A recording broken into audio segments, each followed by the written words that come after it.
اللہ کے رسول کو، اس کی کوئی اولاد نہیں، کوئی بیٹا نہیں ہے، بس جب یہ فوت ہو جائیں گے، دنیا چھوڑ جائیں گے تو ان کا مشن ختم ہو جائے گا، کام ختم، بندہ کیا کام ختم۔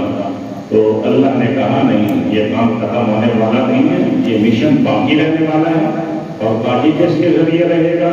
یہ حسین کے ذریعے باقی رہے گا، یہ زہرا کی اولاد کے ذریعے باقی رہے گا۔ تو یہ نص قرآن ہے۔ اور اسی طرح آپ دیکھیں قُلْ لَا أَسْأَلُكُمْ عَلَيْهِ أَجْرًا إِلَّا الْمَوَدَّةَ فِي الْقُرْبَىٰ، اللہ کے رسول نے اپنی امت سے اہل بیت کے اپنے قربا کی محبت اور محبت کا سوال کیا۔ تو اہل بیت رسول کون ہے جن کی محبت اللہ نے منوائی ہے؟ سلوات پڑھیں سونے والوں کے لیے ان کو جگائیں۔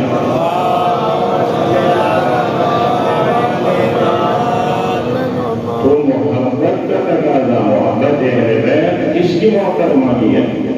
اللہ کے رسول نے۔ قرآن کہہ رہا ہے، سورہ شورا کہہ رہا ہے، 25واں سپارہ کہہ رہا ہے، اے حبیب تو کہہ رہا ہے، یعنی حبیب اپنی طرف سے نہیں کہہ رہا، قل اللہ کہہ رہا ہے۔ کیا کہہ رہا ہے؟ لا سألكم علیہ، اس بارے رسالت کہ جو میں نے جان دیا تم سے کوئی تقاضا نہیں، کوئی مطالبہ نہیں، کوئی اجر، کوئی صلت تم سے نہیں مانگتا، الا المودۃ فی القربیٰ۔ کچھ مانگا ہے نا، جب اللہ آ گیا تو کچھ مانگا ہے، تو پھر مسلمانوں کو چاہیے کہ اپنے علماء سے پوچھیں اللہ کے رسول نے کیا مانگا۔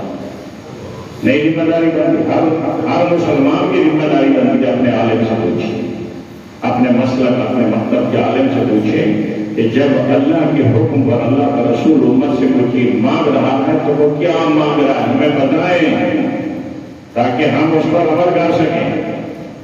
تو وہ تو مودۃ فی القربیٰ مانگ رہا ہے۔ پہلے سنت عالم ہے، اس نے تو پوری کتاب لکھی، کتاب کا نام ہی اس نے لکھا مودۃ فی القربیٰ،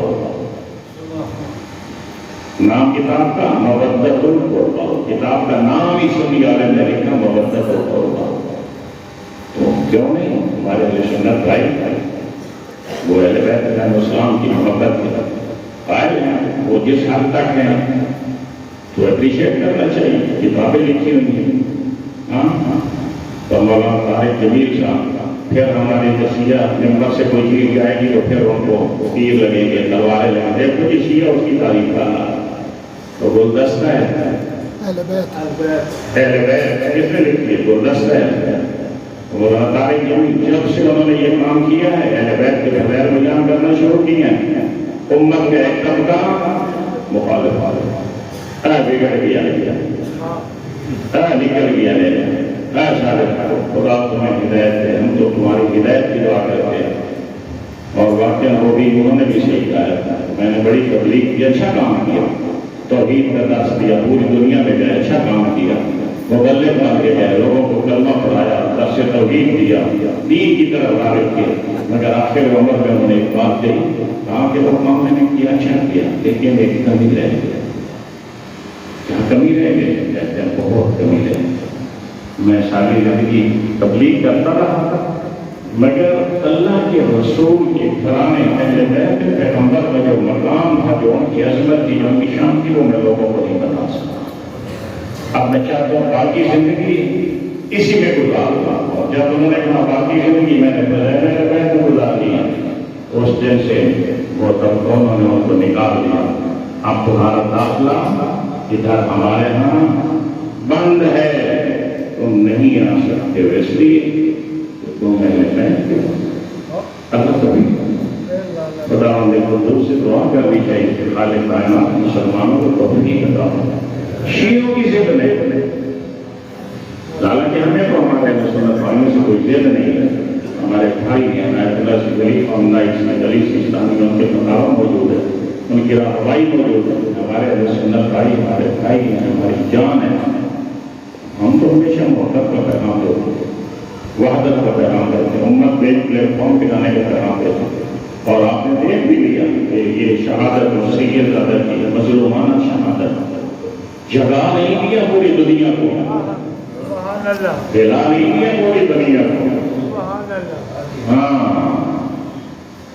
یہ ہوتے ایسے ہوتے ہیں حسین کے نام، ایک شہادت، سید کی شہادت، اپنے خانوادہ سمیت، اپنے خاندان سمیت، اپنی بیوی، اپنا داماد، اپنی اپنی بیٹی، اپنی نواسی، اپنی پوتی، 6 افراد، 6 خاندان. بلکہ مجھے یہاں پہ اس طرح امام علی مقام نے کربلا میں عاشور کی رات چراغ بجھا کے کہا تھا جو جانا چاہے چلا گیا. حسین نے کہا تھا مگر کوئی نہیں کیا. مجھے لگتا ہے سید علی خامنہئی نے اپنے خاندان سے کہا ہوگا میری جان کو خطرہ ہے تو ہم تو اپنی جان بچاؤ. ممکن ہے کہا یقیناً کہا میری جان کو خطرہ ہے. اور یہ میں نے آرٹیکل پڑھا ہے اور یقیناً وہ صحیح ہوگا. 500 میٹر گہری پہاڑ کے اندر گہری ان کے لیے پناہگاہ بنائی گئی.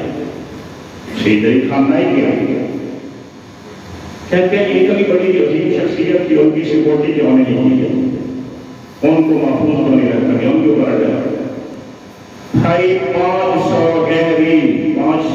میٹر گہری پہاڑ کے اندر جہاں یہ ہے وہاں پناہگاہ بنائی گئی. وہاں جو ہے وہ میٹنگ روم بنایا گیا اور کہا گیا ان سے کہ اس کے بعد آپ جو بھی میٹنگ کریں، جو بھی اپنے صدر کے ساتھ، وزیر دفاع کے ساتھ، جتنی آپ کی کابینہ ہے، جتنے نیول چیف ہے اس کے ساتھ، کسی طرح جو دوسرے افسران معلوم کے ساتھ جو بھی آپ میٹنگ کریں تو وہاں اس کا نام میں کریں. وہ 500 تو وہاں تو سوال ہی پیدا نہیں ہوتا. جتنا بھی کوئی بلستر کام پھینکتے 500 میٹر پہاڑ کے نیچے تو اتنی محفوظ پناہگاہ بنائی اور ان سے کہا گیا کہ وہ میٹنگ سے اس کے بعد آپ وہاں جا کے جائیں. تو پتہ ہے وہاں کیا کہا؟ وہ سارے آلات وہاں نصب کر دیے گئے، یعنی کوئی اس میں کمی نہیں چھوڑی گئی. انہوں نے کہا میرے لیے پناہگاہ ہو اور میری پوری ملت دے گا اس کے لیے اتنی عظیم پناہگاہ. یعنی میں 500 میٹر نیچے گہری پناہگاہ میں پناہ لے رہا ہوں اور میری ملت کے اوپر بم برس رہے ہوں اور ان کے چیچڑے اڑ رہے ہوں اور میں اپنی جان کو بچاؤں. یہ مجھ سے نہیں ہو سکے. ایسا کرو، ان سے کہا کہ آپ جتنی بھی میری کابینہ ہے اس پناہگاہ میں چلے جاؤ کیونکہ تمہارا وجود بہت ضروری ہے. وزیر دفاع کا وجود ضروری ہے، باقی پاسداران انقلاب کا جو سربراہ ہے اس کا وجود ضروری ہے، وزیر خارجہ کا وجود ضروری ہے، صدر کا وجود ضروری ہے.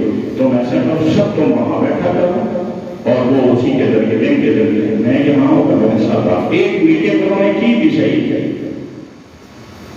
یعنی آدھا یہاں کے اوپن آگاہ کی ساری کابینہ ہوگی وہاں. پھر جب وہ ختم ہوتی ہونے کے قریب تھی تو وہ خود کہنے لگے، وہ سارے خود کہنے لگے کتنی شرم کی بات، راہ پر وہاں پر بیٹھو گے ہم یہاں بنا دیں. یہ وزن کرو وزن کرنے کا تو کیا سید علی خامنہئی اوپر بیٹھے ہوا ہے اپنے آفس میں اور ہم یہاں 500 میٹر گہری پناہگاہ ان کے ساتھ میٹنگ کر رہے ہیں اور ان